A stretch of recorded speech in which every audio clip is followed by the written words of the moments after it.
उन डॉक्टरों की करते हैं जो लगातार सरापा एहतिजाज है। और एहतिजाज होने की वजह यह है कि सरकार की तरफ से कोई मुनज्जम और ठोस प्रोग्राम उनके लिए नहीं बनाया गया है। डेंटल सर्जन्स लगातार सरापा एहतिजाज है और सरापा एहतिजाज की वजह से कल एक अनोखा एहतिजाज भी उनकी तरफ से किया गया है और वो एहतिजाज जो था वो इंतहाई अहम था। और ये दिलचस्प तस्वीरें जो हैं ये आप देख सकते हैं कि किस तरीके का एहतिजाज उनकी तरफ से कल किया गया कि अपना पेशेवराना खिदमत, जब उनके पास सरकारी नौकरी नहीं है तो कल उन्होंने सड़क पर आकर सब्जियां बेची हैं, आइसक्रीम बेची हैं, पानी बेचा है, ताकि हुकूमत तक एक मैसेज जाए कि अगर आप पढ़े लिखे नौजवानों को भी रोजगार फराहम नहीं करेंगे तो आने वाले दिनों में हालात इसी तरीके की हो सकती है। आसिफ, बिल्कुल, गैर महीना मुद्दत के लिए हड़ताल पिछले 17 से 18 दिन बीत चुके हैं जब खुले आसमान के नीचे इन जो डेंटल सर्जन से एहतिजाज किया जा रहा था। लेकिन 17वें रोज एक बार फिर दिलचस्प तस्वीर उस वक्त सामने आई जब मुख्तलिफ हिस्सों के अंदर जहां पर एहतिजाज चल रहा था बैठकर आराम से, लेकिन इस बीच सब्जी फरोख्त कर या दीगर अशिया फरोख्त कर इंतजामिया के कान पर अब तक जूं तक नहीं रेंगती थी इनके एहतिजाज से। शायद इंतजामिया को संजीदगी से इस पर कार्रवाई करनी चाहिए। ये मामला सख्ती से इंतजामिया के नोटिस में लाने के लिए एक बार फिर से लेफ्टिनेंट गवर्नर ने इंतजामिया के सामने अपनी बात रखी कि आला तालीम याफ्ता नौजवान तो है, डेंटल सर्जन तो हैं, कई बरस बीत चुके हैं, अपने कोर्सेज मुल्क के मुख्तलिफ रियासतों में बड़े कॉलेजेस से लाखों रुपए खर्च करने के बाद इन्होंने मुकम्मल कर लिए हैं। बावजूद इसके आज खुले आसमान के नीचे अपने मुतालबात को लेकर सड़कों पर निकले हैं, एहतिजाज करने पर मजबूर हुए हैं। चलिए सीधा इस पर मजीद बात करने के लिए डॉक्टर राहुल कौल हमारे साथ हैं जो लगातार इस एहतिजाज का हिस्सा हैं और जम्मू से हमारे साथ इस वक्त ज्वाइन कर रहे हैं। बहुत शुक्रिया डॉक्टर राहुल ज्वाइन करने के लिए प्रोग्राम में। जो आज 17 से 18 दिन बीत चुके हैं, एहतिजाज का अब तक कोई नतीजा निकला है? एडमिनिस्ट्रेशन ने कोई खबर ली है? कहां तक बात पहुंची है? जनाब, आज 17 दिन हो गए हमें रोड पे बैठे हुए, लेकिन एडमिनिस्ट्रेशन की तरफ से जनाब कोई भी नहीं हमें आया पूछने के लिए क्या बात है, कुछ नहीं। इसलिए हमें मजबूरन होकर अब सब्जियां बेचनी पड़ रही है, रस्तों पे आइसक्रीम बेचनी पड़ रही है। क्या कर सकते? तो इन एडमिनिस्ट्रेशन ने हमारा कोई रास्ता नहीं छोड़ा है। जी जी, कंटिन्यू कीजिए। जी जी, आवाज पहुंच रही है आप तक? हाँ, मैंने कहा जब एडमिनिस्ट्रेशन ने हमारे लिए कोई रास्ता नहीं छोड़ा, इसलिए हमने अब सब्जियां बेचने का फैसला किया कि हम सब्जियां बेचेंगे, शायद उससे हम अपना घर परिवार चला सकें। अच्छा, एक चीज और भी बताइएगा, इतने दिन एहतिजाज को हुए हैं, प्रोटेस्ट को हुए हैं, इन सब के बीच में चूंकि जब 11-12 दिन मुकम्मल हुए थे तब आपकी तरफ से ये भी कहा गया था कि रिटर्न अब तक कोई शिकायत नहीं की गई एडमिनिस्ट्रेटिव पार्ट पर। उसके बाद से इस एक हफ्ते के दौरान एडमिनिस्ट्रेशन को कोई लिखित में कुछ दिया है या लिखित में कोई जवाब सेक्रेटरीट की तरफ से कोई मिला है?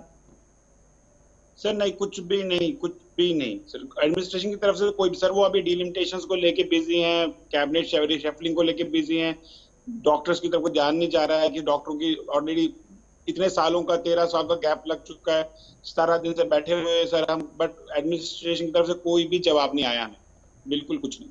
तो डॉक्टर राहुल साहब, ये जो अभी आपका इंडेफिनिट स्ट्राइक चल रही है, अब अगर ये पूछें कि इसका नतीजा क्या है, आगे कहां तक पहुंचेगा, तो वो क्या है आपकी नजर में, जब एडमिनिस्ट्रेशन आप खुद कह रहे हैं कि सुनने को तैयार नहीं?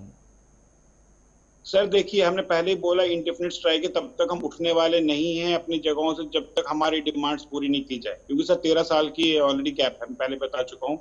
दूसरा, हमने अब एनएमओ जो दूसरी नेशनल मेडिकल ऑर्गेनाइजेशन है उनको भी कॉल किया है, जंतर मंतर पे या बाकी जितने भी स्टेट्स है वहां पे वो प्रोटेस्ट कंटिन्यू करेंगे हमारी तरफ से।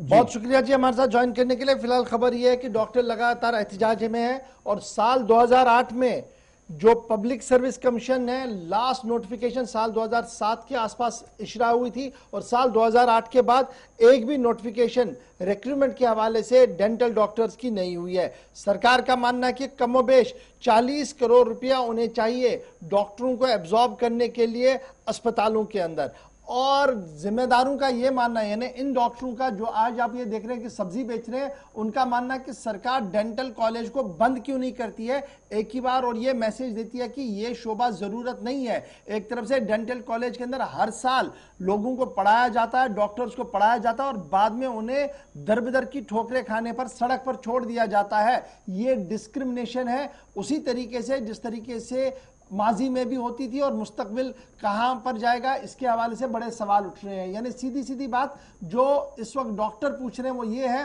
कि अगर आप हर साल एमबीबीएस की सीटों की अलॉटमेंट करते हैं तो हर साल 2015 के बाद या 2008 के बाद जिस तरीके से आपने एमबीबीएस डॉक्टरों की भी अलॉटमेंट की है, क्यों करते हैं अगर सरकार को कोई प्रोग्राम और पॉलिसी नहीं है? तो बड़ा सवाल यहां पर यह है कि 2008 के बाद पब्लिक सर्विस कमीशन की तरफ से एक भी रिक्रूटमेंट नोटिस नहीं निकाली गई है, और जब यह मामला इस तरीके से चला तो अब ये डॉक्टर जिन्हें आप देख रहे हैं ये कल अपना अनोखा एहतजाज कर रहे थे। और एहतजाज किस तरीके से इन्होंने किया? इन्होंने सब्जियां बेची, आइसक्रीम बेची, पानी बेचा और ये एहतजाज करने की कोशिश की और हुकूमत तक पहुंचाने की कोशिश की कि जनाब सूरत हाल को बेहतर होना चाहिए। और भी इशफाक, चूंकि कल ही इंडियन डेंटल एसोसिएशन की तरफ से भी इस पर तशवीश का इजहार कर जम्मू कश्मीर एलजी इंतजामिया के नोटिस में मामलात लाने की बात कही गई है, लेकिन आज के वक्त में अगर हम देखें तो तकरीबन एक डेंटल सर्जन जो है वो जम्मू कश्मीर की, जो हमारे पास तादाद है, एहतजाज जो कर रहे हैं वो अपनी जगह, जो ऑलरेडी हमारे पास खिदमात अंजाम दे रहे हैं अलग अलग कॉलेजेस के अंदर, 1000 जम्मू कश्मीर के शहरियों पर तकरीबन 1100 के आसपास शहरी और उन पर एक डॉक्टर इस वक्त जो हमारे पास इस वक्त फिगर्स हैं, क्या ये कामकाज को मुतासिर करने वाला शायद ये एग्जाम्पल आज के वक्त में काफी है? मेरे ख्याल से ये बहुत बड़ा मुतासिर करने वाला, और हुकूमत को मेरे ख्याल से इस पर एक संजीदा नोटिस लेना पड़ेगा कि अगर वाकई तौर पर डेंटल डॉक्टरों की ज़रूरत नहीं है तो इनकी बात सही है, मेडिकल कॉलेज में 2-3 साल के लिए बैन कर दीजिए कि नहीं ज़रूरत है जी, हमारे पास सरप्लस स्टाफ है। अगर हमारे पास गांव देहात के अंदर भी नहीं है, डेंटल चेयर हम लगाते हैं लेकिन डेंटिस्ट वहां पर नहीं है, डॉक्टर नहीं है, उनके असिस्टेंट्स नहीं है, तो ये जो बेरोजगार बेचारे बच्चे हैं इनके रोजगार के वसाइल को तलाश किया जाए। हजारों करोड़ रुपया हम दीगर चीज़ों पर सर्फ करते हैं लेकिन इन लोगों के जो टेक्निकल हैंड है इनके लिए अभी तक भी कोई जामिया पॉलिसी इंतजामिया की तरफ से नहीं की गई है। और यही वजह है कि पिछली बार जो सरकार ने साफ कर दिया था वो ये था कि जनाब इन्हें अब हम बेरोजगारी के लिए, इनके रोजगार के लिए हम कोशिश करेंगे कि इन्हें क्या दें, लोन दे, और लोन देकर ये अपना बिजनेस शुरू करें, जिसको डॉक्टर ने मना कर दिया है जी।